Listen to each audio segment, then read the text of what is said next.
ensemble et pas besoin que ça soit que moi. Bonjour à tous ceux qui sont déjà là. Je vois que Nestor a été là bien avant le début du stream. Marion est là aussi. Sti est là. Ça fait plaisir de vous revoir. Bonjour Steven. Je te laisse. Bonjour Mélo. Bon, on t'a déjà vu. Hein, je pense que maintenant le chat te connaît. Steven qui est déjà venu. C'était sur quel sujet déjà? Attends que je me rappelle. Il y avait C'était Mathieu et l'éducation. Victor qui étaient là. Ouais, c'était l'éducation. L'éducation. Exact. Ouais. Aujourd'hui, c'est le 10e stream. Enfin, 11e stream au total, mais 10e émission. Donc, je suis contente vraiment de partager ça avec vous. Contente que tu sois là, Steven, pour cette 10e. Ça peut paraître peu, mais se dire déjà que ça fait 10 avec un stream toutes les 2 semaines, un peu plus de 20 semaines, ce qu'on a dû décaler. Merci d'avoir accepté de te joindre à moi aujourd'hui, malgré le fait que c'était prévu la semaine dernière. Pas Voilà, de bon, souci. comme certains ont pu le voir sur les réseaux, on traverse actuellement dans ma famille un deuil, autant en mettre le mot, Mhm. une phase très difficile. Et donc, voilà, je n'ai pas pu être là la semaine dernière. Mais je suis là aujourd'hui. Je serai là la semaine prochaine, certainement dimanche, à confirmer. Ou ça sera peut-être avancé l'après-midi, un truc comme ça, mais peut-être pas le soir. Je vous tiendrai informé de tout ça. En attendant, nous allons commencer. Et oui, Marion, 20 semaines déjà. Ça passe super vite. On m'a posé la question d'ailleurs récemment de quand est-ce que j'ai commencé et je ne savais pas répondre parce que je ne sais pas de quand date le premier stream. Il faudra que je regarde. Je crois que c'est novembre, un truc comme ça. Mais ça passe super vite parce que je m'étais dit 2 semaines entre chaque stream et ça permettra de prendre le temps. Mais en fait, entre les streams, le boulot, essayer de préparer un truc de com, penser aux autres sujets, bah, souvent j'arrive à quelques jours du stream, je me dis ah oui, mercredi c'est le stream, ok, Tu super. vois l'envers du Ouais, décor de quand c'est on ça, faisait Sherit et que c'est moi qui organisais les podcasts. C'est pareil. c'est ça. Non, je vois tout ce que tu faisais. Franchement, bravo. Ouais, mais bravo toi pour la persévérance parce que typiquement c'est ce qui prime en fait. Même si derrière tu arrives à te créer une routine, persévérer et avoir des émissions récurrentes comme ça, c'est vraiment chouette. C'est vraiment un super job. Bah, j'essaye de mettre en place la routine, mais je t'avoue que j'ai du mal. Alors là, je me suis fait des. C'est vrai que Marion qui est là, qui est elle community manager euh, senior, d'ailleurs, je tiens à le préciser, c'est important. Donc, Bon qui a profil. travaillé d'ailleurs dans le jeu vidéo, qui travaille dans le jeu vidéo, mais qui a travaillé dans des grosses boîtes telles que Ubisoft, etc., m'a donné des conseils pour la communication et tout. Et je sais pas, j'ai du mal, en fait, comme je m'aide beaucoup de l'IA, justement. Alors, je sais que c'est pas bien. Une belle introduction au sujet, tiens, d'ailleurs. Je sais que c'est pas terrible, mais bah, quand on se lance, qu'on n'a pas énormément. Oui, je gère 20 000 choses. C'est vrai que je gère beaucoup de choses, donc j'ai du mal à trouver cette routine. Mais normalement, j'ai un template maintenant pour annoncer les sujets, donc ça devrait m'aider. C'est cool ça. Voilà, j'ai mes templates pour YouTube et ça reste du simple. Et j'ai dû aussi apprendre que bah, ça serait pas parfait, mais au moins il allait avoir quelque chose et que ça se développerait par la suite.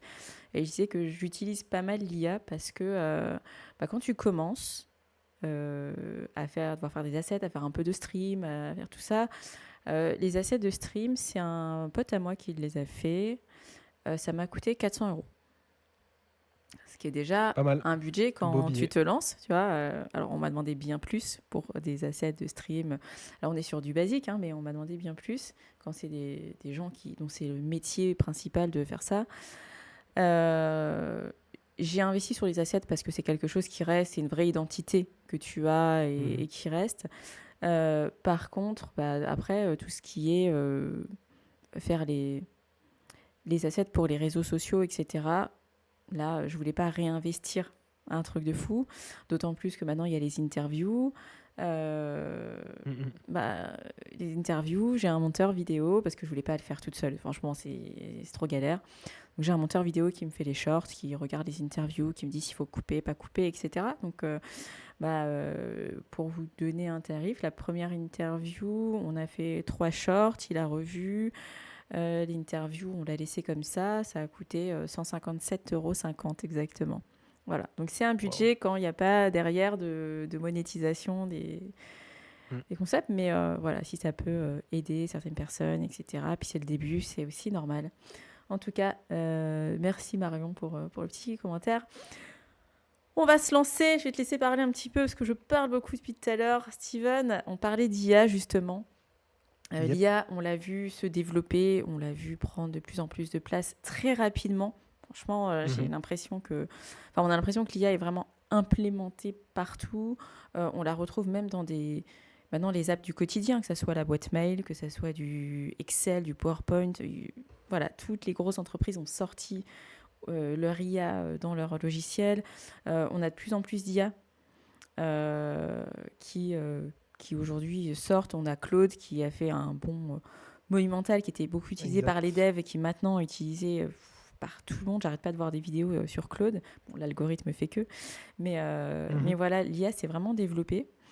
Euh,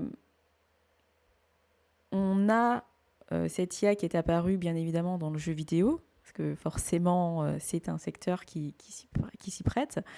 Euh, c'est une bonne chose. Mmh mh. Ça permet aussi à on le voit dans le chat, ce que dit Marion, des petits créateurs de pouvoir s'aider pour le développement de leurs jeux, voilà, des développeurs indépendants, etc.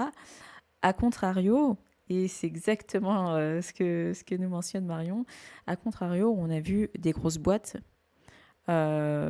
effectuer des vagues de licenciements. Alors, Mmh. sans jamais explicitement dire que c'était pour l'IA, mais ça a été fortement sous-entendu, étant donné qu'en interne, la place de l'IA était de plus en plus importante. Donc aujourd'hui, on se pose la question de quel est l'impact de l'intelligence artificielle sur le secteur du jeu vidéo. Impact à la fois positif et négatif. Steven, qu'est-ce que tu en penses, toi, de cette arrivée de l'IA, notamment sur le jeu vidéo? Et ben, en vrai, il y a pas mal de choses. Faut savoir que déjà, ce qui est assez drôle, c'est que, donc l'IA qui prend énormément de place actuellement, on parle de IA générative, on parle de LLM, de modèles de langage, large spectre qui vont nous permettre de résoudre des problèmes, prendre des actions, faire tout un tas de choses. Mais l'IA à proprement parler dans le jeu vidéo, c'était simplement, les PNJ à l'époque, qui étaient capables de se déplacer avec des patterns, qui étaient, capables d'interagir. Il y avait même certains jeux où l'IA était vraiment très poussée. Je prends notamment l'exemple de The Last of Us, qui a une IA hyper développée, donc loin du LLM qu'on connaît, mais qui a quand même ce schéma de, ok, capacité de pouvoir contourner, capacité de pouvoir interagir avec un événement, être capable de ramasser une arme plutôt qu'une autre parce qu'il sait qu'il a plus de munitions. Il y a, en fait, il y avait beaucoup de schémas qui étaient assez précodés, on va dire ça comme ça, qui donnaient l'impression que l'IA était intelligente, qui donnaient ce côté intelligence artificielle. Et aujourd'hui, l'IA, en fait, j'aimerais bien, si tu es d'accord avec moi, l'aborder sur plusieurs spectres. Ouais. Dans un premier temps, du point de vue du joueur, dans un second temps, du point de vue du développeur, dans un troisième temps, du point de vue du business, et dans un quatrième temps, du point de vue sociétal. Tu vois, je suis Ouais, reparti ouais, ouais. vraiment de notre base qui est, ben, nous, en tant que consommateurs, en tant que joueurs, on peut commencer par là. L'intelligence artificielle, on l'a vu il y a peu de temps, ça fait énormément de bruit et ça s'est fait fortement bâcher. Je sais pas si tu as entendu parler du DLSS 5 de Nvidia. Oui, bah oui, oui. Oui, on a entendu parler partout. Ça a beaucoup bougé, donc pour remettre un petit peu dans le contexte les gens qui n'ont pas suivi ça, donc Nvidia, grosse boîte créatrice de cartes graphiques qui est actuellement juste le leader sur le marché pour tout ce qui est comment dire, hardware pour pouvoir implémenter une intelligence artificielle et faire tourner des modèles d'IA sur des composants, a sorti le DLSS 5. Donc c'est la cinquième génération du système de DLSS. Et à l'origine, le DLSS, c'était quoi? C'était entraîner une IA à pouvoir créer un peu plus de définition sur une basse résolution. Je vais vulgariser. Je vais faire en sorte de prendre un téléphone qui affiche seulement 720 pixels de large et je vais être capable de lui dire, eh ben, écoute, sur 720 pixels, toi, tu vas travailler pour me donner l'impression que j'en ai deux fois plus et que j'ai deux fois plus de détails. Et ça, c'était à la base utilisé pour pouvoir gagner en performance, pour que les joueurs puissent gagner en fluidité dans leur jeu, gagner en confort visuel, et du coup permettre à des configurations qui sont beaucoup plus petites, où les gens n'ont pas forcément les moyens, de pouvoir avoir des qualités graphiques qui sont presque équivalentes à des hauts de gamme qu'on appelle rasterisés, c'est-à-dire qui sont faits, sortis de la boîte sans système d'IA sur couche. Et là, le DLSS 5 a atteint un niveau qui est juste stratosphérique. Si vous prenez une IA génératrice d'images, ce qu'elle va faire, c'est que vous allez lui prompter, donc vous allez entrer une demande à cette IA pour lui dire, voilà, j'aimerais par exemple une banane qui danse avec une paire de claquettes et un bâton de magicien. Et elle va, avec un style hyper réaliste, et elle va vous sortir une image. Elle aura suivi le prompt. Là, le DLSS 5, il fait quoi? Il interprète ce qu'il voit visuellement pour augmenter encore la réalité. Ça crée un espèce de uncanny valley. Pour ceux qui ne connaissent pas, c'est un espèce de sentiment de bizarre, de humanoïde, mais pas vraiment humanoïde, qui donne une espèce de décorrélation. C'est typiquement le genre de truc qu'on peut retrouver sur Hogwarts Legacy, où on a un effet très cartoon, Mm. ils l'ont mis dans l'exemple, et on rajoute un filtre réaliste dessus. C'est un peu comme si vous mettiez un filtre réaliste sur Bugs Bunny. Du coup, c'est très bizarre d'avoir un Bugs Bunny avec des poils hyper détaillés, alors qu'on l'a connu version cartoon. Et ça a fait énormément de bruit parce que les joueurs n'étaient pas trop fans de ce truc-là. C'est la, c'est la première approche vraiment grand public de l'IA. Et derrière, en tant que joueur, ben, tu as pu jouer à différents jeux. Nvidia, toujours là-dedans, a sorti une IA équivalente à un agent IA, donc ce qu'on retrouve sur les chats GPT, les Gemini et Mhm. compagnie, à l'intérieur d'un corps de PNJ. C'est-à-dire que la scène était folle. Le joueur rentre dans un bar, va s'installer au bar, et comme tout joueur, va pour Mhm. activer l'action du PNJ. Et c'est là où c'est assez fou, c'est qu'il n'y a pas de ligne de dialogue. Souvent, dans les jeux vidéo qui sont très scénarisés, on peut par exemple avoir des jeux comme... j'ai oublié le nom. Bah, t'avais fait C'est des jeux... Marion, elle a J'avais fait... travaillé sur un jeu, pardon, je te coupe justement, Vas-y, vas-y. qui était là-dessus. Tu pourrais nous redonner le nom, Marion, dans le chat, s'il te plaît, où effectivement il y avait pas mal de dialogues, des scénarios où tu pouvais dialoguer. Et oui, comme Mhm. tu dis, c'est scripté à l'avance en fonction du choix que tu vas faire. C'est un arbre de choix. C'est un même système qu'une racine, c'est-à-dire que si on emprunte la voie numéro 1, elle va permettre d'avoir deux voies, et puis etc., etc., et finir par aboutir comme dans un jeu comme Cyberpunk, par exemple, de Cyberpunk 2077, avec deux ou trois fins différentes. Et pour revenir à l'exemple de Nvidia, ce qui était fort, c'est que le mec s'est installé et il a ouvert son micro et il a communiqué avec le PNJ. Et le PNJ lui a indiqué l'information que le joueur voulait.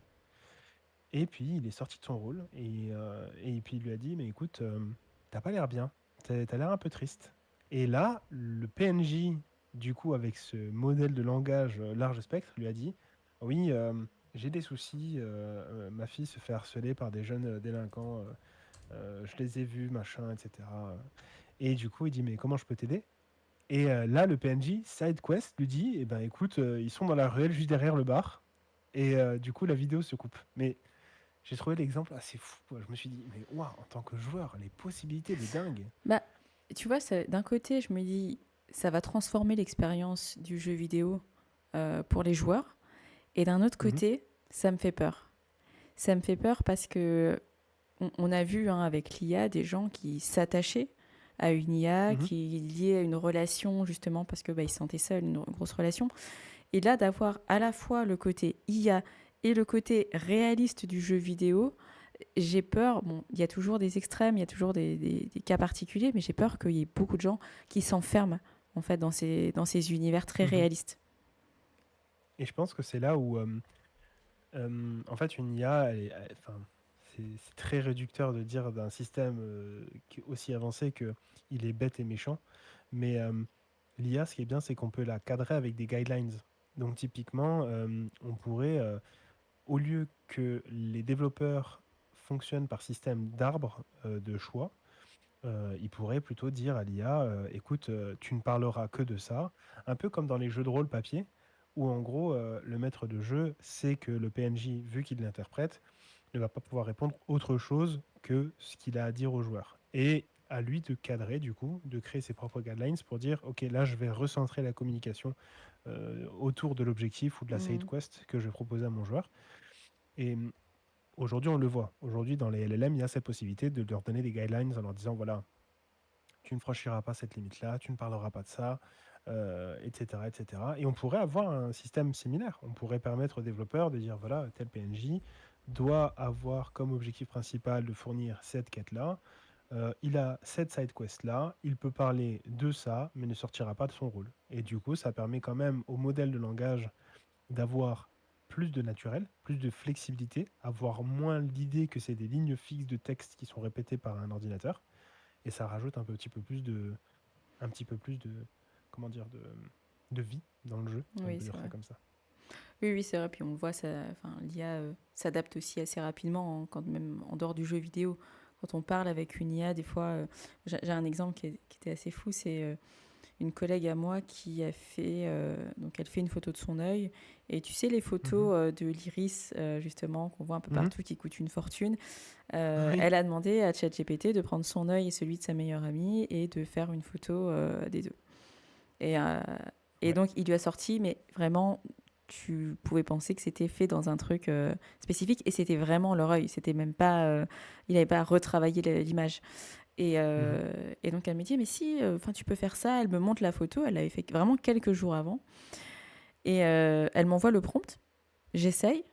Et sur la même IA, l'IA me dit, je ne peux pas faire ça. Je ne peux pas faire ça parce que c'est une donnée personnelle, c'est votre donnée génétique, je ne peux pas la traiter, etc. Et donc, en fait, Ok. ils avaient été réadaptés en peu de Mhm. temps. Tu vois, l'IA a été retravaillée. Alors, c'est vrai que c'est... enfin, l'IA, contrairement à un arbre où en fait, bah, c'est quelque chose de statique, l'IA, c'est vivant, ça s'entraîne, ça évolue, C'est ça. etc. Donc, c'est vrai qu'en termes d'expérience utilisateur, on peut passer un vrai step dans le jeu vidéo Mhm. vers une expérience utilisateur qui sera quand même, enfin, qui peut être très très réaliste. Que ce soit en termes de graphique, comme on l'a vu avec la carte graphique d'NVIDIA, ou même en termes d'expérience in-game. Exact. Et là, justement, je rebondis sur un autre point qui est que tu parlais justement que l'IA avait pris une image et elle se l'était réappropriée, elle avait généré du coup une nouvelle image avec l'Iris. Euh, on en parle, on en a vaguement parlé, enfin même pas, on en a vraiment beaucoup parlé sur Minecraft, qui était la génération procédurale. On lançait une partie et chaque map était différente parce qu'elle était générée de manière procédurale. Ça peut être aussi parce qu'on parle ici de script de PNJ, donc de dialogue, de joueur à personnage non joueur. Ça peut être aussi du coup un monde beaucoup plus vivant. Avec par exemple, je sais pas moi, si on prend l'exemple de Elden Ring, qui est un jeu un peu vraiment hard to play, où en gros l'erreur est vraiment fatale et le joueur peut tout perdre. Ok. On pourrait imaginer un jeu où ben, la difficulté est adaptée. L'environnement, Mhm. l'environnement s'adapte en fonction de la réussite ou de l'échec du joueur. Et ça pourrait donner lieu à des jeux où on n'aurait plus ce fameux dilemme aujourd'hui. Quand par exemple Wukong est sorti, des gens disaient que le jeu était compliqué. C'est pareil pour Elden Ring. Le Elden Ring était incroyable, mais les grands fans de Dark Souls, qui étaient vraiment des gros tryharders, des joueurs qui jouaient énormément et qui s'entraînaient, qui connaissaient les patterns, qui avaient mangé, mangé de la manette pendant des heures, se sont dit, mais mince, il est tellement simple. Alors que d'autres joueurs qui venaient d'arriver sur un jeu comme celui-ci disaient, mais il est beaucoup trop compliqué, il est beaucoup trop punitif. Et du coup, ça nuisait à l'expérience. Donc l'IA pourrait avoir une espèce d'environnement beaucoup plus vivant qui pourrait être du coup plus adapté. Ça peut être en fonction du temps de jeu du joueur, par exemple, où elle aurait été en capacité de dire ben, tel joueur se connecte de telle heure à telle heure, mais non, on rentre plus dans le système de la console, et il joue en moyenne 30 minutes. Je vais, pendant ces 30 minutes, lui fournir une bonne expérience, Bah, plutôt que de lui fournir 30 minutes d'expérience compliquée et du coup venir un petit peu freiner l'envie de jouer au jeu. ça rejoint un peu la question du STI dans le chat. Demandait, Mhm, voilà, est-ce que techniquement il pourrait s'adapter à un jeu en fonction des conversations. Donc là, tu dis bah, que ce soit en fonction du niveau. En fait, on pourrait avoir mhm, un élément qui vient faire que la suite du jeu est adaptée en fonction de ce qui se dit ou ce qui se passe. Mais c'est vrai qu'en termes d'expérience clairement. utilisateur, je te rejoins. Moi, j'ai joué avec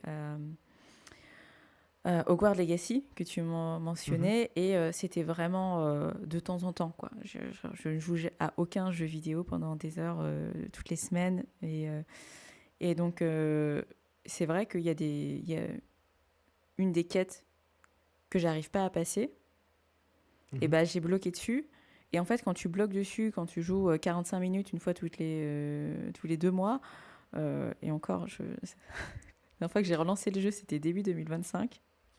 Et Mhm. Ah oui. j'avais pas lancé le jeu depuis 2023. Mhm. Mais Ça fait 2 ans sans jouer, quoi. Ça fait beaucoup, là. non, mais parce que, à ma décharge, la dernière fois que je l'avais lancé, c'était début du lancement de l'agence Jam Management. Mhm. Et quand j'ai relancé le jeu, c'est quand j'allais quitter l'agence. Donc tu vois, pendant les 2 ans d'agence, je n'avais pas le temps de jouer. Mais, Je euh, comprends. mais effectivement, bonjour Gaël.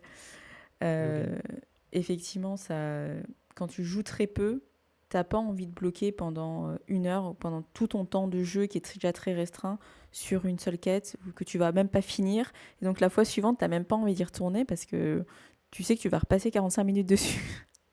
C'est ça. Et dis-toi qu'aujourd'hui, moi, j'en suis arrivé à un niveau où le soir, je rentre, j'ai ma routine quotidienne. Et je sais que là, en ce moment, du fait que je joue beaucoup à Battlefield, à Skate aussi, qui est un jeu de skate, logique, je me permets en fait de faire que mes défis quotidiens. Donc ça, c'est un truc cool, mais c'est un casse-tête pour les développeurs. Parce que un défi quotidien peut être très simple pour un joueur qui, comme moi par exemple, a de la bouteille sur Battlefield et sait jouer, mais ça peut vite être très compliqué pour une personne qui est un peu newbie et qui n'a pas l'habitude de jouer à des jeux de tir. L'objectif classique, c'est par exemple faire 15 éliminations, et du coup, ce qui est assez drôle, c'était de voir qu'ils sont passés de 15 éliminations à 15 éliminations et assistance. C'est-à-dire qu'on est passé Ah de oui, il faut absolument que tu élimines le joueur à tu peux simplement le toucher, et si quelqu'un le termine, c'est c'est compté bon. pour toi. Donc ils ont vraiment facilité la chose pour rendre les défis quotidiens beaucoup plus accessibles et beaucoup plus simples. Et ça a été pareil pour le jeu de skate, où ils étaient dans une démarche où il fallait... c'était un espèce de canevas qui revenait souvent, qui était atteindre un certain nombre de points, apprendre un nouveau tricks, euh, faire je sais plus combien de mètres de grind et ce genre de choses. Et pareil, ça a été très simplifié. Et tout ça, ça demande des développements, en fait. Enfin, des développements pas énormes, mais ça demande des développements. Ça demande à ce que les développeurs et les personnes qui se chargent du projet des défis quotidiens adaptent en fonction des datas qu'ils ont des joueurs. Et là, on laisserait un petit peu la clé en fait de ce mode de jeu à une IA pour te permettre, peu importe le temps de jeu et le skills que tu as, d'avoir une bonne expérience. Parce qu'au final, le jeu vidéo, c'est juste passer du bon temps derrière un écran, quoi. Mais est-ce qu'il faudrait pas quand même garder une partie des jeux tels qu'ils sont là. Tu vois, ne pas mettre l'IA partout. Tu prenais l'exemple tout à l'heure de Nvidia, donc la carte graphique qu'ils ont sortie, où là, tu disais Mhm, que bah, quelque chose qui était un peu cartoon, finalement, est devenu très réaliste. En fait, il y a mhm, des joueurs qui vont rechercher ce côté très authentique, ce côté très simpliste dans certains jeux. Et en le mettant... Enfin, quand tu le mets dans le jeu directement, tu laisses toujours l'opportunité aux joueurs de choisir finalement est-ce que ton jeu va être plus réaliste ou pas. Là, quand ça touche mhm. la carte graphique, t'as moins cette opportunité là de choisir. Est-ce que finalement, on va pas faire fuir une certaine partie et que l'IA ne devrait pas être optionnelle alors qu'elle nous a imposé partout. Hein. Enfin, aujourd'hui, tu rédiges un mail, t'as Mhm, l'IA qui est là à mhm. dire tu veux pas que je te reformule ça parce que c'est pas vraiment génial ce que t'as écrit. Oui. Et je pense que je pense que comme ce que tu viens de citer, c'est un agent IA adapté à cette demande de reformulation. Je pense qu'on peut combiner plusieurs agents, comme moi je le fais actuellement dans mes productions de projets, où en gros on va pouvoir dire tel agent est spécialisé sur la partie difficulté, mais c'est c'est là où je fais une petite transition vers le point de vue du développeur. Je pense que l'IA, et Marion en a parlé brièvement plus tôt, je pense que l'IA est un accélérateur de projets pour des jeux indépendants. Et je pense qu'on va voir fleurir énormément de jeux indépendants avec une patte graphique incroyable, chose que je, pour, pour être gamer, donc ouf, j'ai 32 ans, ça fait mal. Pour être gamer depuis quasiment plus de 20 ans, j'ai grandi avec des jeux sur PlayStation 1 qui sont devenus des triple A sur PlayStation 2, qui sont devenus des quadruple A, si on peut appeler ça comme ça, sur PlayStation 3, qui ont connu leur âge d'or sur PlayStation 3. Puis se sont dégradés avec le temps avec PlayStation 4 parce qu'il y a une partie business, mais on en parlera plus tard dans ce podcast, qui a imposé des choses et qui a juste cramé la créativité. Et là, on arrive sur PlayStation 5 où, techniquement parlant, on n'est plus bridé. On peut avoir des choses jolies, mais on peut avoir surtout une patte graphique assez folle. Et l'IA génératrice est un bon starter, c'est une bonne étincelle pour faire prendre le feu de la créativité. C'est un peu comme ça que je le vois, Ah, mais dans le sens où on n'a plus cette peur de la page blanche. Et je pense que vraiment, l'IA, pour moi, c'est juste plus envisageable aujourd'hui de concevoir sans. Mais par contre, ça va t'ouvrir énormément de portes pour les développeurs, pour développer leurs pattes, développer leur jeu et proposer quelque chose rapidement, tu vois. bah, tu vois, je fais le parallèle avec l'IT, qui est un univers Mhm, qu'on connaît bien tous les deux.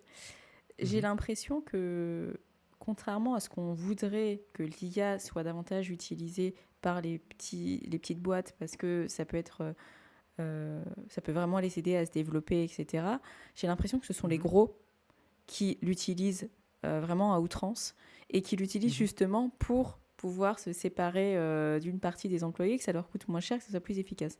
Moi, je l'ai vu avec des boîtes IT où, dans des très grosses boîtes, on favorise le fait d'utiliser l'IA, mais à fond. Voilà, limite, mhm, on fait du vibe coding sur des très gros projets, même avec de la data très sensible. Et alors que dans des plus petites boîtes, je prends chez Sphere, par exemple, là où je suis consultante, et Gaëlle pourra en parler aussi, ouais, parce qu'elle elle est vraiment au contact des clients. Euh, Chez Sphere, par exemple, on prône l'IA. Vraiment, on a des gens qui mhm, sont spécialisés. On a par exemple un développeur teen qui est vraiment mhm, référent dans l'IA et qui les maîtrise. Par contre, il y a toujours ce discours de l'IA, c'est un assistant, c'est un mhm, facilitateur, mais on a besoin d'un être humain derrière. J'ai l'impression, quand on regarde la courbe de développement de l'IA et les courbes de licenciement dans les grosses boîtes, qu'il y a quand même une corrélation qui se fait ouais. et qu'on a plutôt voulu remplacer des gens par l'IA plutôt que de les accompagner et de leur faciliter et de permettre un développement, de faire plus de projets, etc. Et moi, je le vois sur certains projets IT, hein, où quand tu vois le nombre de devs pour le projet à faire, tu dis, attends, pas possible. Mais en fait, non, on compte, enfin limite, on compte le double de devs, mais sauf qu'on se dit que l'IA va faire le travail des devs qui seront pas là, quoi. Là, je rejoins beaucoup Gaël, et ça fait fortement écho ce que tu dis, Gaël, sur le fait que les gros cherchent la rentabilité et que l'IA manque de structure si on ne lui donne pas et qu'on aura toujours besoin, on ne peut pas remplacer l'homme. En fait, il faut vraiment concevoir l'IA comme étant un junior de junior. Je vais faire le parallèle avec le monde de la cuisine. Euh, chaque cuisiniste, enfin chaque cuisinier, les grands chefs ont tous commencé par la plonge. Tous. Pourquoi? Parce qu'ils ont eu besoin de comprendre chaque échelon avant de devenir chef et de pouvoir diriger une équipe. En fait, au final, l'IA est un coworker. C'est vraiment un facilitateur, c'est vraiment un outil qui accélère vraiment grandement la productivité. Mais donner autant de puissance à un enfant de 4 ans et il sera carrément incapable de pouvoir produire quelque chose qu'un expert a. Et je fais petite parenthèse avec le business qu'on discutera tout à l'heure, mais le business va s'en mordre les doigts. Je dis pas ça pour comment dire, sécuriser mon job, mais un expert est expert par son expérience. Et pour moi, il est important que les futures générations apprennent à comprendre comment fonctionnent les choses avant de pouvoir faciliter avec de l'IA. En fait, c'est comme si je te disais qu'il fallait commencer par rouler à vélo avant de pouvoir monter sur une moto. Il faut vraiment comprendre comment ça fonctionne, avoir un peu d'expérience pour pouvoir gagner en temps et en productivité.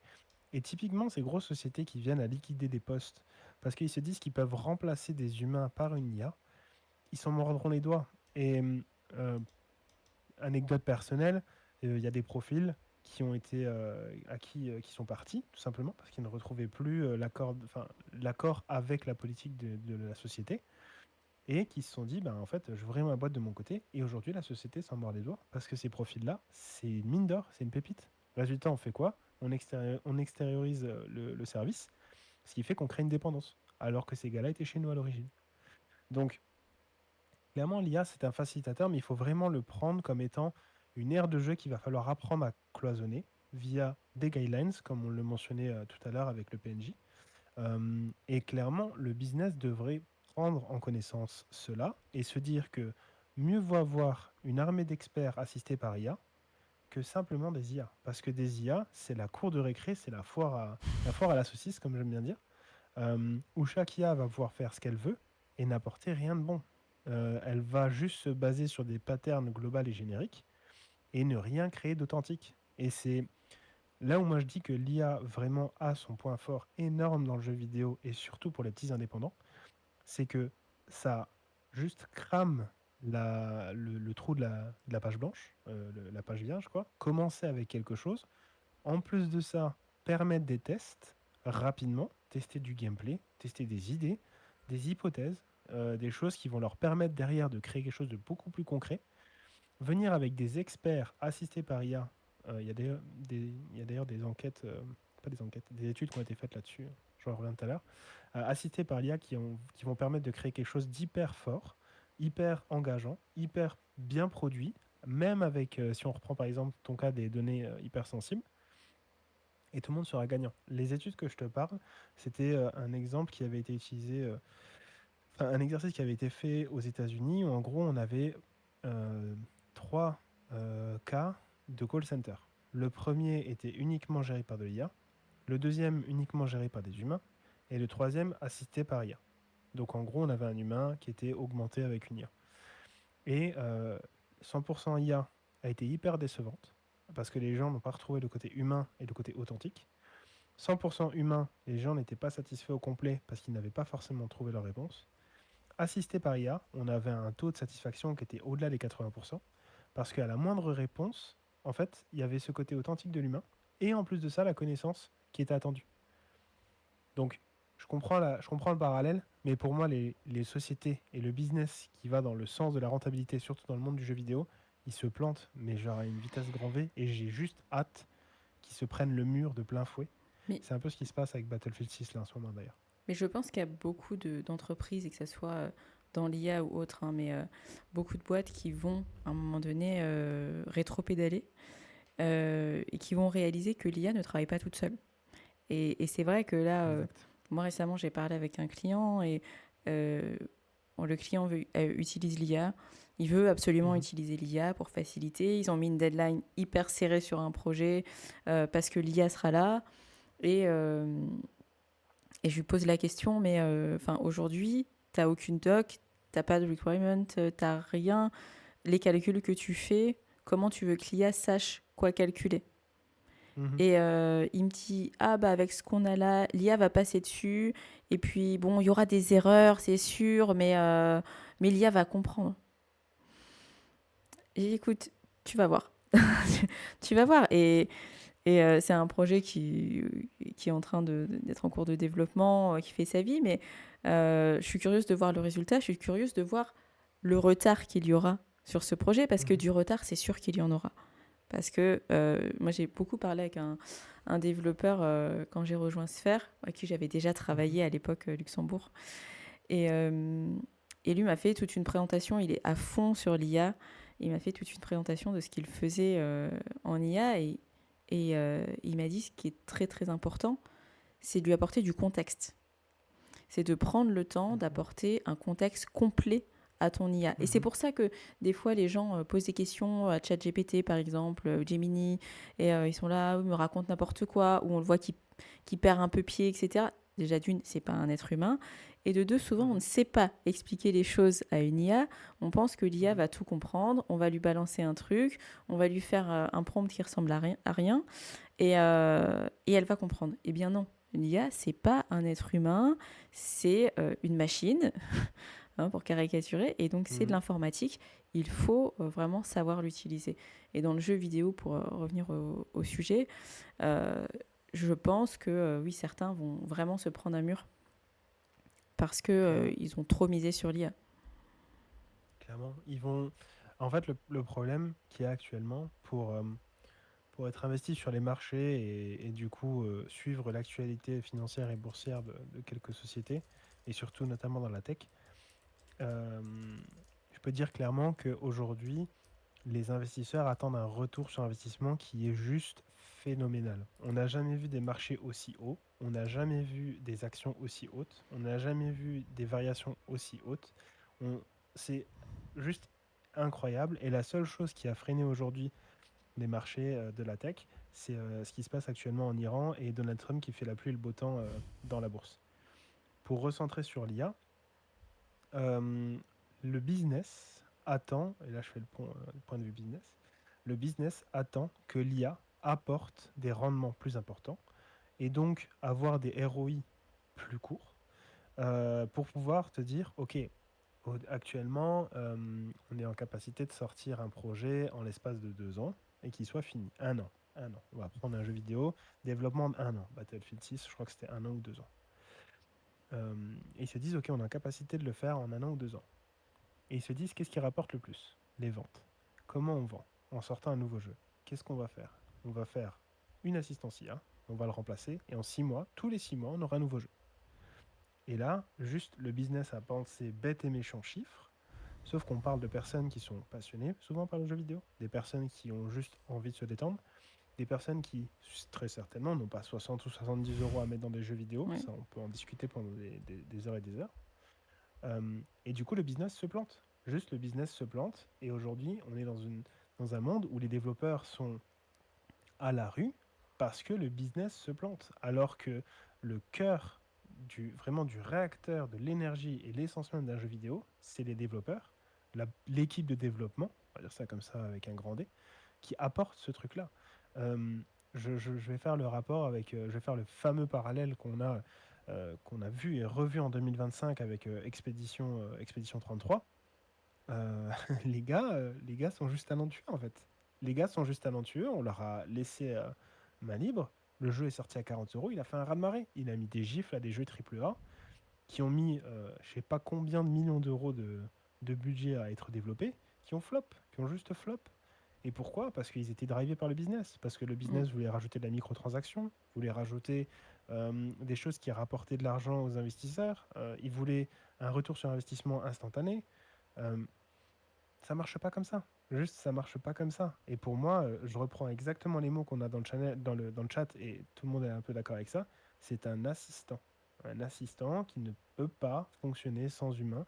Quand bien même on aurait un spécialiste des guidelines pour pouvoir dire que chaque IA, chaque agent est cadré, ça ne fonctionnerait pas.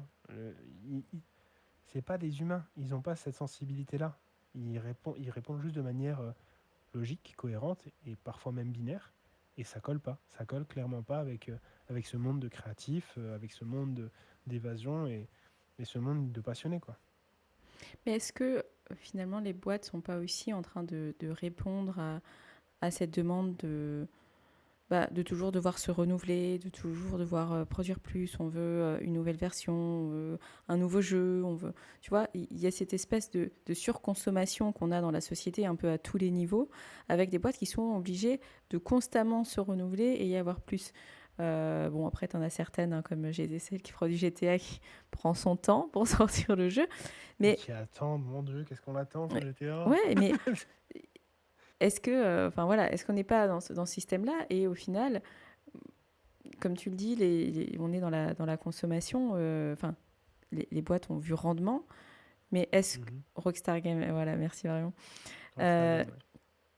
donc pour moi, on est dans ce cercle vicieux, mais avec une mauvaise analyse du comportement utilisateur par les entreprises. Mhm. Parce qu'on le Mhm. voit justement avec Rockstar Game et donc GTA, qui est tant attendu, que les utilisateurs attendent maintenant depuis des années, qui est 10 ans encore, pour être exact. qui est encore 10 ans, décalé. t'inquiète, je fais partie. J'en fais partie. Alors, ils ont annoncé fin 2026, si je ne me trompe pas, vers Novembre. novembre. Novembre. Novembre. Novembre. Novembre. Je Si, suis franchement, si ça abattable reste sur comme les dates. ça, je te le souhaite. Écoute, ouais, je jouais à... Attends, c'est le combien là? C'est le 5. 5. J'étais à 5 dernièrement. Ouais, bah, je jouais à GTA 4 et GTA 5 parce que mes frères l'avaient. Et donc, je Mhm. jouais à l'époque à ces jeux-là. Et c'est vrai que bah, là, on le voit dans le comportement utilisateur. J'ai l'impression que dans le jeu vidéo, les gens sont très attachés à un jeu et sont prêts à Mhm. attendre que le jeu soit prêt et n'ont pas Mhm. besoin de consommer immédiatement, tu vois. Donc, Mhm. est-ce Ouais. qu'on est sur... donc là, c'est la question que je te pose, c'est est-ce qu'on est plutôt sur on répond à un besoin de surconsommation ou est-ce qu'on a une mauvaise interprétation, une mauvaise lecture du comportement de nos utilisateurs? Alors, il faut bien prendre les choses avec des pincettes. Des personnes comme moi qui sont on va dire, geeks, passionnés, peut-être pas autant piqués que certains, parce que j'ai un meilleur ami qui est vraiment piqué à ça, qui va jusque dans le rétro gaming. Donc, le Ok. profil de chacun, voilà, et voilà, c'est assez divers et varié. Néanmoins, je te rejoins sur le fait que les joueurs aujourd'hui, on en est à, je reprends Battlefield, on en est au sixième volet, même beaucoup plus, parce que on a eu Battlefield 5, Battlefield 1, Battlefield 3, Battlefield 4, 1942, 2042, etc. Bref, il y en a eu énormément. Euh, je pense qu'aujourd'hui, en fait, les grosses sociétés AAA qui se basent sur une seule licence, je suis pas sûr que ça soit vraiment quelque chose qui fonctionne. En fait, je reprends Battlefield 6 parce que c'est celui que je ponce en ce moment et qui a fait beaucoup couler d'encre. Ce qui s'est passé. Oui, madame. Ouais, c'est bon, on va te mettre. Je pensais que je faisais trop de bruit. Ce qui s'est passé, c'est que les joueurs attendaient beaucoup à l'époque de Call of Duty, qui était le mastodonte de jeu de tir du moment, et qui s'est juste rétamé face à un Battlefield 6 qui a repris exactement ce qu'il y avait à l'époque Mm. et qui l'a juste implémenté avec des nouveaux graphismes. En termes de gameplay, on n'a pas vraiment évolué. On a toujours le système de classe, toujours le système de gadgets, ça fonctionne toujours très bien. Mais ce qu'on voit actuellement, c'est peut-être pas un manque de compréhension des utilisateurs, c'est peut-être qu'on appelle ça, une peur d'échouer en fait du côté des business. Pourquoi? Parce qu'un jeu ça demande du temps, ça demande de l'argent, et si ça sort et que ça floppe, tout ce temps et tout cet argent, il s'envole. C'est pour ça qu'aujourd'hui, on a beaucoup de microtransactions parce qu'on essaye de diminuer un petit peu ce risque de flop en se disant que peut-être derrière, on va pouvoir faire encore raquer le joueur alors qu'il a déjà payé 60 euros. Et ça, c'est du court-termiste. C'est vraiment des jeux court terme. C'est-à-dire que Rockstar a pensé son truc pendant 10 ans. Donc, ils avaient énormément de fonds. Tecto Interactive a énormément de fonds. Ce qui permet aussi. Et puis la licence en elle-même, elle est juste monumentale. Euh, mais en fait, si on pense un jeu vidéo comme une roadmap à long terme, plutôt que simplement un opus qui sort, je pense qu'on aura vraiment une solution qui pourrait être adaptée aux joueurs, un peu comme World of Warcraft, mais qui a beaucoup perdu de sa superbe, Mm. qui existe toujours, qui sort chaque année des DLC. Donc du coup, on achète le jeu de base avec le dernier DLC et tous les DLC qu'il y avait avant. Et chaque année, on fait une petite mise à jour, 10-15 euros. Et on apporte du nouveau contenu, de nouvelles fonctionnalités. On crée un monde qui augmente au fur et à mesure. Et là se pose le problème technique, parce que comment on fait grossir un monde, plus on le fait grossir, plus ça prend de l'espace, plus ça prend de l'espace, plus techniquement ça demande de la surcharge, ça demande de l'entretien.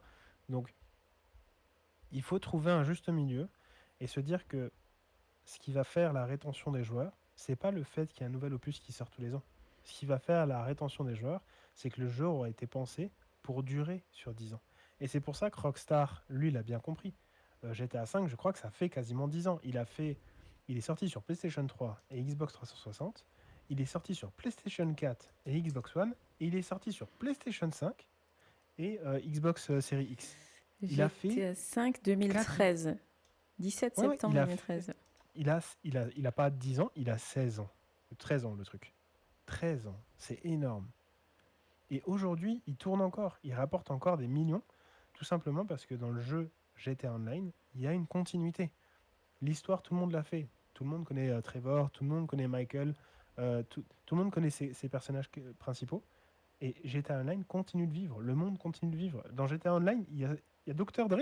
Ils ont Oui. réussi à faire un feat avec Dr. Dre. Enfin, j'ai envie de dire, et à un moment donné, on entend Snoop Dogg. Donc il y aurait peut-être même un feat avec Snoop Dogg. Non, mais on est où là? C'est vraiment un jeu qui a été pensé pour durer sur le long terme. Et j'en ai fait partie. Je me connectais toutes les semaines sur GTA Online pour faire mes objectifs, pour aller me connecter, pour découvrir de nouvelles voitures, découvrir de nouveaux lieux, découvrir de nouveaux DLC, découvrir de nouvelles histoires, de nouvelles Mais missions. tu vois, Et ça m'a tenu 10 ans, quoi. tu mets un point en Snoop avant, Doggy c'est Dogg. que j'ai vraiment ce sentiment et de ce que je vois et de ce que je connais du monde du jeu vidéo, les gens sont généralement attachés à un jeu. Il y a une espèce de communauté qui se crée autour du jeu. On aime le jeu pour ce qu'il est, même s'il n'est pas parfait. Enfin, je reviens à CS parce que c'est une scène que je connais, mais Mhm. qui est un très Mhm. bon Mhm. exemple de CSGO. Les graphiques étaient pas terribles. Bon, parlons même pas des 1.6 et tout ça, mais Ouais, CSGO, c'était c'était condition pas. zéro. Là, on leur a mis C'est... des meilleurs graphiques. On a l'impression qu'on leur a sorti un truc de dingue parce que ça avait un Mhm. peu évolué, que les couleurs étaient plus belles. Mais les gens sont hyper attachés au jeu en lui-même, à ce qui se passe, à Mhm. ce que tu Mhm. vis à travers le jeu, etc. Et donc, quand je disais que j'ai l'impression que côté business, on ne connaît pas bien ses utilisateurs, c'est que justement, on oublie l'aspect communautaire, on oublie Mhm. l'attachement qu'il y a avec un jeu en particulier, et des fois de transformer le jeu. Et tu l'as dit avec Call of, hein, finalement, la communauté s'en détache, ça fait un flop, parce qu'on a trop dénaturalisé le jeu. Et c'est pour C'est ça que, clairement ça. tu vois, oui, il y a les investisseurs, Marion le mentionnait, les investisseurs poussent, mais il ne faut pas oublier pourquoi les gens sont là. Et avec ce développement, il faut aller très vite, on utilise l'IA pour aller hyper vite, etc. Et ça, c'est d'ailleurs une question que l'IA ne se posera pas, c'est pourquoi les gens sont là, tu vois. Il n'y a pas ce Mhm. côté humain. Et ouais, j'ai Mhm. l'impression qu'on perd un peu ce côté et qu'on est un peu dans une course à qui sortira la meilleure version de son jeu. Pour ceux qui comprendront, je pense que beaucoup de gens auront la référence si je dis que je fais partie des gens qui vont juste propager la démocratie. Alors ça ne parlera pas, mais ça vient d'un jeu qui s'appelle Helldivers 2. Ok. Et je n'ai jamais connu une communauté aussi forte et impliquée que les joueurs de Helldivers 2. Ah ouais. Vraiment, ça te prend aux tripes, c'est incroyable. Tu fais partie d'un monde, tu fais partie d'un tout. Et en fait, ce qui renforce ça, c'est que le jeu a été pensé avec un game master.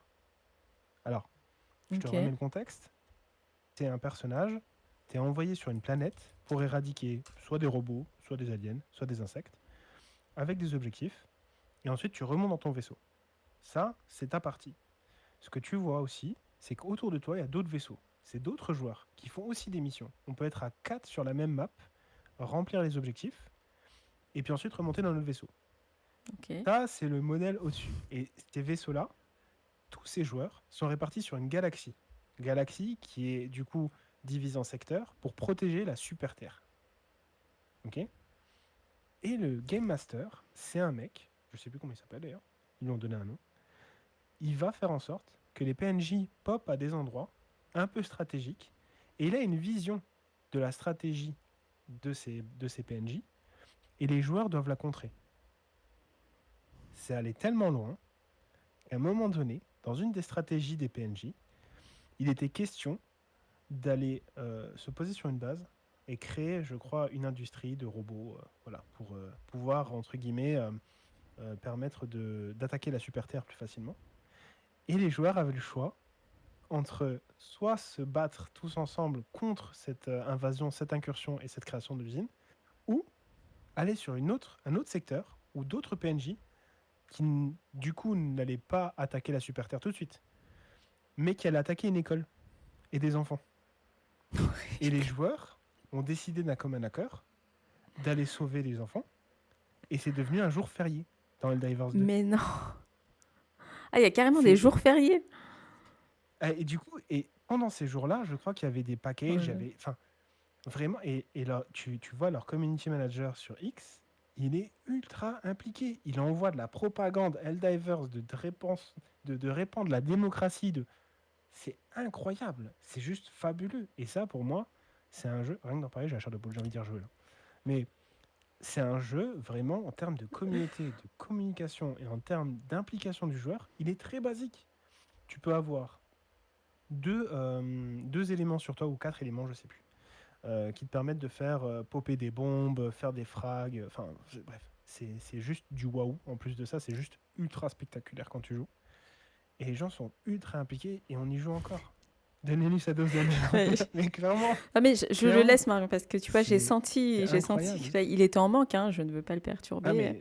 mais je suis pas le seul, vraiment je suis pas Non le mais seul. c'est Helldivers 2 fou, est juste dingue quoi. c'est fou que ça a été si, enfin c'est, on va dire, l'implication in-game a été poussée jusqu'à avoir un jour férié, etc. Enfin, tu vois, les Ah ouais, joueurs se ouais, sont vraiment, il y a concertés une sur histoire il de faut fou. sauver les enfants à l'école, alors que Ouais, c'est du ouais. virtuel, mais les gens sont hyper impliqués.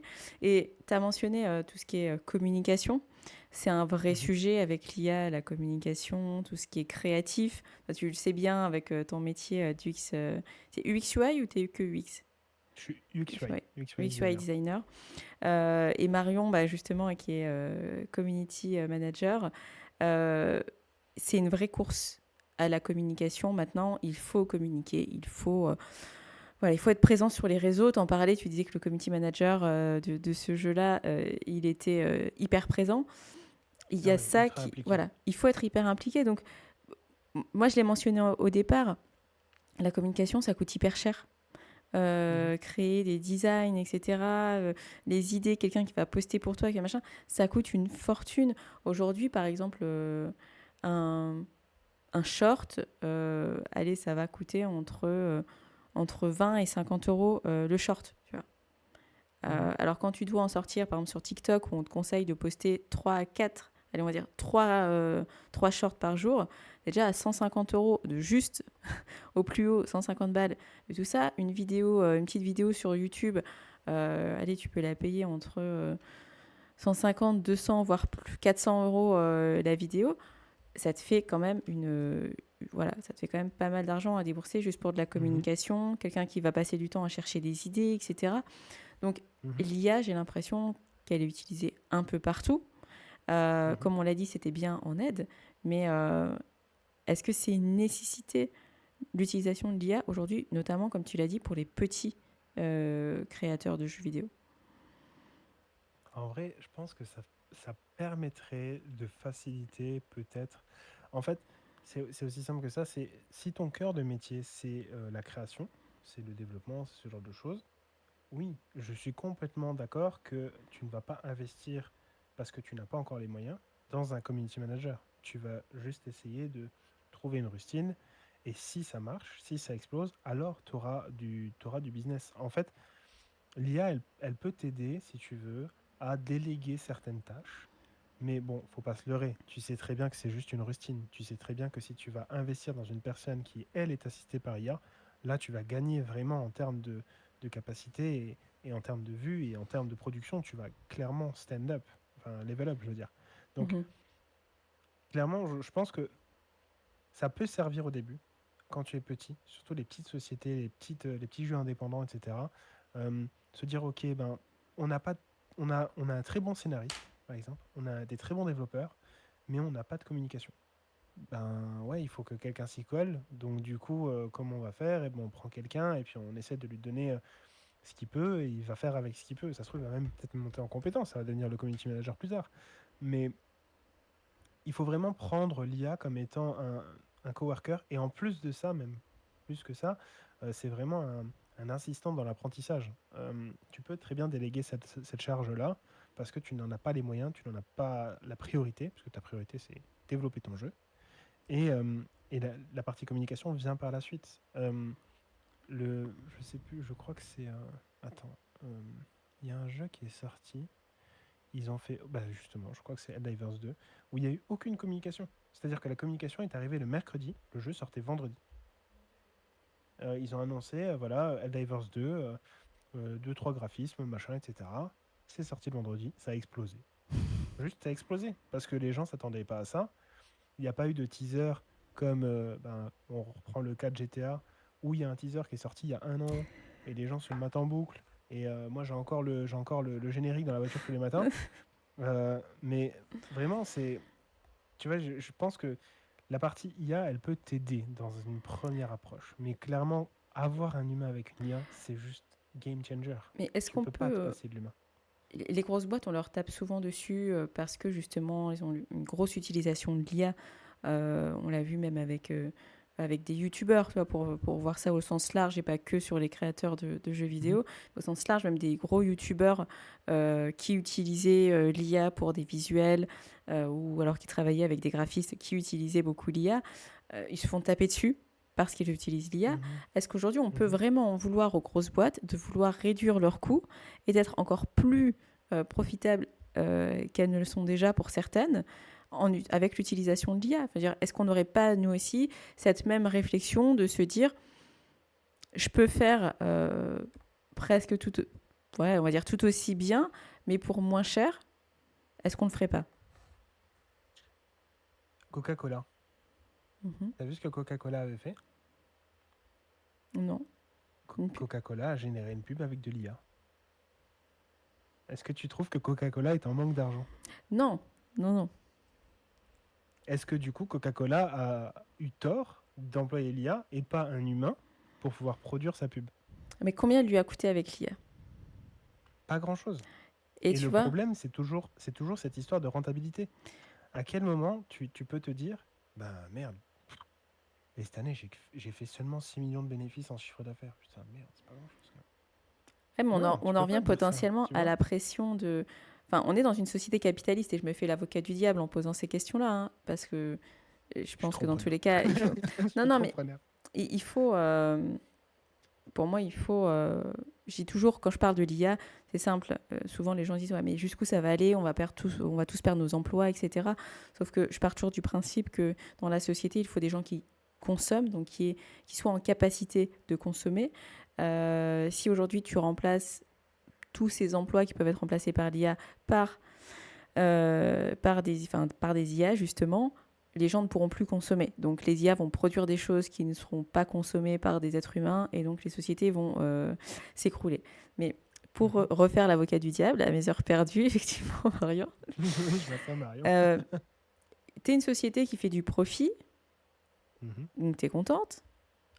mhm, L'IA arrive et tu dis, bah écoute, je peux générer une pub qui aura très certainement le même impact d'un point de vue, parce que on prend l'exemple de Coca-Cola. Coca-Cola, est-ce qu'aujourd'hui leur pub, c'est vraiment ce qui va être game changer pour eux quand ils sont déjà le géant dans le soda? Euh, Pourquoi je payerais un être humain, probablement à temps plein, que je vais devoir employer ou qui va me coûter plus cher, plutôt qu'une IA, plutôt que d'avoir... Alors, je dis pas qu'ils n'ont pas d'être humain qui travaillent là-bas, hein, mais peut-être qu'ils ont un employé ou deux qui vont gérer des IA et qui vont peut-être produire le travail qu'avant 4 ou 5 personnes faisaient, tu vois. mhm. Et il y a peut-être le côté manque d'idées aussi, hein, comme dit Gaël, on n'avait pas d'idées, on a demandé à des mecs de générer un truc avec l'IA, c'était pas mal et hop, on y va. Mais est-ce qu'on peut vraiment se dire, bah, si les boîtes, elles ont l'argent, elles doivent prendre des êtres humains? Tu vois, quel est le Euh, niveau où tu te dis, bah, toi, non, toi, t'as le droit à l'IA, toi, mhm. t'as pas le droit? Je vais prendre, je vais prendre ma couronne d'épines si on fait l'allusion avec le diable. Mais je pars du principe que si tu as embauché des personnes à l'époque pour des compétences, par exemple, on va reprendre ce cas de Coca-Cola et de la publicité. Tu as engagé une équipe de marketing. L'équipe de marketing, elle est composée de divers talents, tous éclectiques, j'imagine, parce que forcément, pour composer une équipe de marketing, il te faut des talents divers et variés. Tu en as 5. Tu te dis, je vais remplacer, je vais en retirer 4, je ne vais en garder que un, et je vais l'augmenter par IA. Qu'est-ce que tu vas avoir? Pour moi, société capitaliste, j'aurai une seule source de production. Pourquoi j'augmenterai pas 5 personnes pour avoir 5 fois plus d'entrées? Tu t'es dans le milieu de l'IT, tu sais ce que c'est. Pendant longtemps, les business se sont dit, si un projet met 9 mois à arriver, ben, je vais prendre 9 personnes et le projet arrivera dans un mois. Parce qu'ils se disent qu'une personne peut résoudre un problème en un mois. Ici, ce que je proposerais, c'est de garder ces talents-là, de les augmenter et faire un peu ce qu'on retrouve actuellement dans le design automobile, de la compétition entre eux. Bonne, hein, sainte, hein, vraiment une saine compétition. Pour permettre quoi? Permettre d'avoir 5 itérations, 5 prototypes, donc produire 5 fois plus, et on sait qu'il y en a 4 qui vont aller à la poubelle. Donc on fait un système de compétition, on n'en garde que 3. Les 2 autres qui étaient là vont travailler avec les 3 autres qui restent. Puis 2, puis un. Et puis 5 personnes travailleront sur un projet, mais qui aura été peaufiné. Ce qui fait que, au lieu d'avoir une personne qui va délivrer un produit à, je sais pas, on va dire 50%, parce qu'elle aura passé 50% de son temps à prompter, on aura quasiment 500%, parce qu'on aura 5 personnes qui auront donné 100% de leur temps. Donc on aura atteint un niveau encore plus élevé que si c'était une seule personne qui était augmentée par IA. Alors là, je mets Donc ma là, Coca... casquette de chef d'entreprise Vas-y, vas-y, vas-y. et je me dis, est-ce que j'ai le temps enfin, est-ce que j'ai envie de mettre autant d'argent quand je parle des gros, hein, je parle pas des petits, Mhm, justement, mhm. des petites boîtes. Est-ce que j'ai envie de payer 5 personnes pour avoir 5 prototypes pour qu'au final, ils travaillent sur un seul, alors que justement, je peux payer une bonne IA qui va m'en sortir des idées aussi. Tu vois, et me dire, j'aurais peut-être pas 5 mecs, enfin, ou 5 filles, j'aurais 3 personnes, je mets 2 agents IA et j'ai peut-être 10 prototypes. Parce que c'est aussi ce qu'on leur vend, hein, c'est que l'IA, elle va Mhm, faire le mhm. travail de plusieurs personnes. Elle va, Ouais, ouais. moi, j'ai entendu des devs me dire, en plus, bah, moi, mes agents, je les fais tourner la nuit. Donc, comme ça, bah, le dev, le matin, quand il arrive, il contrôle ce qu'a fait l'IA, puis il relance les agents, etc. Donc, en fait, il y a une production qui peut même être la nuit, tu vois. Oui, oui, qui peut tourner en Voilà, 24 heures sur tu 24. peux avoir du 24/24. Et donc, aujourd'hui, si je vois ça d'un côté vraiment capitalisme pur, bah, je me dis, est-ce qu'on on peut pas vraiment en vouloir aux gros de vouloir réduire leurs coûts, de vouloir... Et sachant que, attention, hein, là on parle, il y a eu beaucoup de licenciements, etc. Alors d'une, ce sont des Warning, suppositions. Non, mais ce sont des warning burnout suppositions IA, j'aime beaucoup. que ça a été fait pour l'IA. Bon, certains on sait plus ou moins, mais toutes n'ont pas licencié que pour l'IA, hein. Il y a aussi peut-être des licenciements parce que les gens n'étaient pas compétents ou économiques, etc. Donc, attention. Mhm. Mais je pense vraiment que les boîtes, aujourd'hui, elles ont un intérêt économique à utiliser l'IA et elles sont aussi poussées, Gaëlle le disait, par des investisseurs qui bah, veulent de la rentabilité. On veut aujourd'hui avoir des dividendes, on veut gagner de l'argent et cet argent-là, et peut-être même, c'est le deuxième point que je voulais amener en boarding, peut-être qu'il est réinvesti ailleurs, Mhm. dans d'autres centres de coûts qui peuvent permettre peut-être dans de la recherche et développement. Supposition, hein, j'essaye de ne pas voir le mal partout et se dire il n'y Mhm. a pas que les Non, non. investisseurs qui vont s'en mettre plein les poches. Peut-être aussi qu'on est là pour, bah, peut-être qu'en enlevant 2 personnes, et bah, on va amener un confort supplémentaire aux gens dans l'entreprise. Et c'est l'IA qui travaillera. Je, s- je reprendrai quand même mon t-shirt d'humain et je te dirais que une IA qui est capable de te sortir 10 prototypes, euh, il te sortira 10 prototypes poussés à 10%. Alors qu'un humain, lui, pour peu qu'il ait le souci du détail et qu'on reprend ce schéma de il a été junior, il a appris, il comprend comment ça fonctionne, etc., Mhm. il va vraiment te peaufiner la chose. Et surtout que le rendu paraîtra moins faux. En fait, ce qui a vraiment fait beaucoup parler de cette pub Coca-Cola, c'est que ça fait très faux. En fait, c'est comme si Coca-Cola avait dit vous ne me servez qu'à rentabiliser mes caisses. Alors que Coca-Cola, c'était quand même eux qui ont réussi à initialiser l'image du Père Noël en rouge, tu vois. C'est vrai. Donc, ils ont quand même. Enfin, si on va prendre ce cas-là, parce que c'est juste le cheval au milieu de la pièce, tu vois, sur la table de bureau, je sais pas comment on dit, l'éléphant au milieu de la pièce, mais c'est tellement évident, en fait, que ça en devient presque un pied de nez au consommateur. Et le consommateur, il dit, mais attends, je suis pas juste une vache à lait, moi. Moi, je consomme ton truc. Je suis même d'accord à le consommer parce que j'aime bien, je l'apprécie. Mais ça, non, ça, je peux pas. Et du coup, ça touche à l'ego de tes consommateurs. Et l'ego de tes consommateurs, c'est ce qui leur fera dire que demain, dans le, comment dire, dans le supermarché, eh ben, ils vont aller choisir Pepsi. Parce que Mais Pepsi, ils ont pas pris d'IA. tu vois, Tu par vois. exemple, tu dis que l'IA, c'est comme un junior.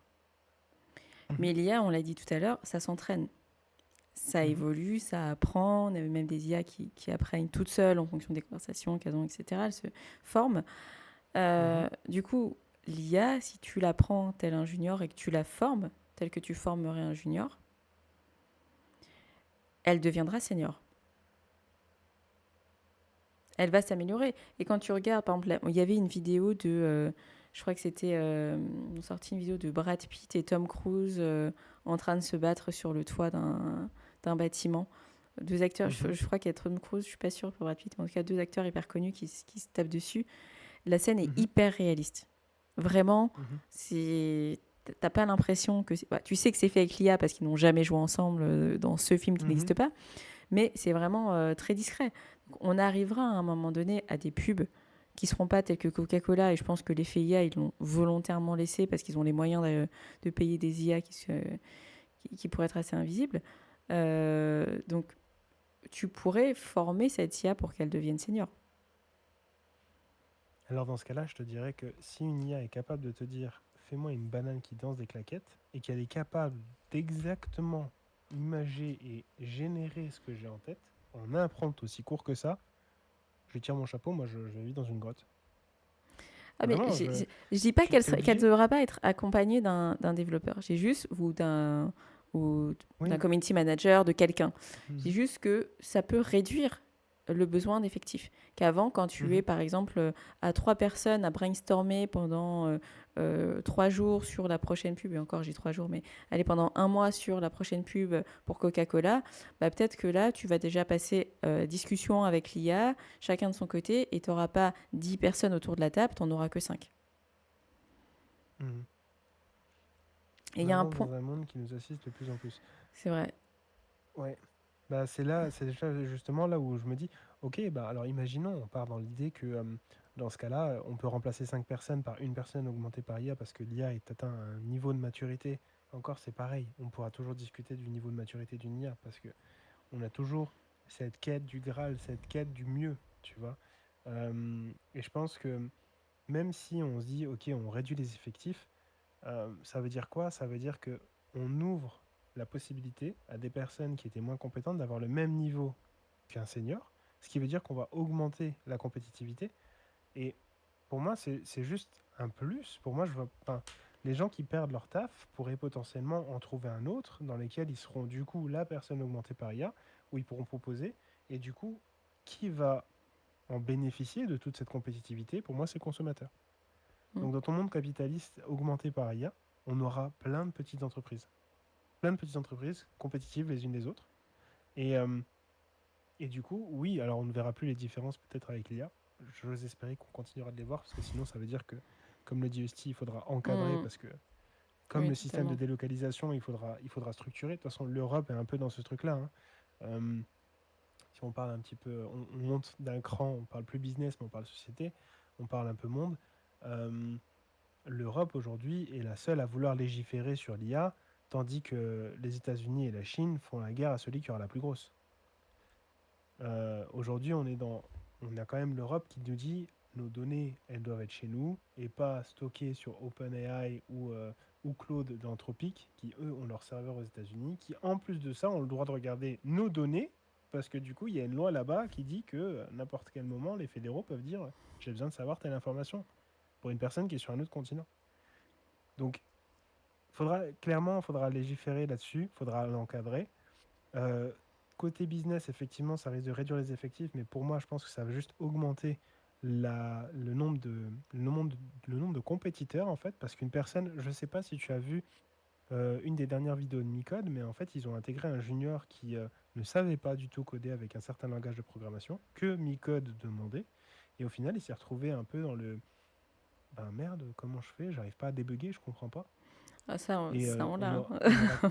Ouais, ouais, bah, on l'a, je sais bien sûr qu'on l'a. Je sais qu'il y a des commandes C, commandes V pro leader, hein. Mais clairement, je pense qu'on aura toujours besoin de ce système-là et on va juste créer ce qui était avant FOC, une espèce d'égalité. Bon, c'est peut-être utopiste, hein, mais une espèce d'égalité, Patriot Act, ouais, c'est un peu ça, qui va permettre à chacun de retrouver sa place.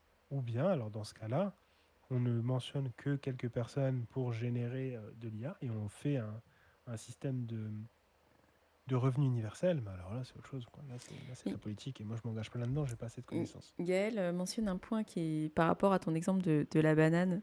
Donc, tu avais dit une Mhm, banane avec, qui fait des claquettes, c'est ça, un truc dans le genre. c'est ça, ouais. Et c'est vrai qu'elle amène un point qui est de qu'est-ce que toi tu imagines et que même un être humain, finalement, pourrait ne pas imaginer la même chose. Et j'ai eu le cas récemment Mhm, avec une data engineer.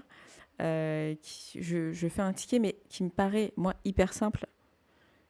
mhm, Je vois, on avait une data, c'est par exemple, on n'avait pas de data, donc c'était un blanc avec hours. Voilà, les heures, on avait un mhm, truc en nombre d'heures. Et je mets, bah, quand il n'y a pas de data, on met deux tirets. Et moi, Mhm. dans ma tête, c'était, il n'y a pas de data, je mets 2 tirets à la place du blanc et je garde l'unité derrière. Et eux, dans Mhm. leur tête, c'est j'enlève tout et je mets 2 tirets. Et tu vois, sur un truc aussi simple, de Oui. si j'ai pas de data, je mets 2 tirets, bah, eux, ils l'ont interprété d'une manière totalement différente. Et là, on était d'humain à humain à échanger, enfin voilà, Mhm. vraiment sans qu'il y ait d'IA du tout qui rentre en jeu. Enfin, j'espère au moins pour ça, parce que c'était du Ça va BI. être- Mais ouais, il y a un point que je voudrais qu'on aborde avant la fin quand même, qui est très important quand on parle d'IA, c'est toute la partie écologique. Et Marion l'a Mhm. mentionné en disant, bah, quand on parle d'IA, on parle de ressources, on parle de consommation en termes de ressources, réduction d'emplois, etc. Mais il y a aussi le côté écologique où ça consomme énormément. On l'a vu, hein, on parlait d'NVIDIA tout à l'heure.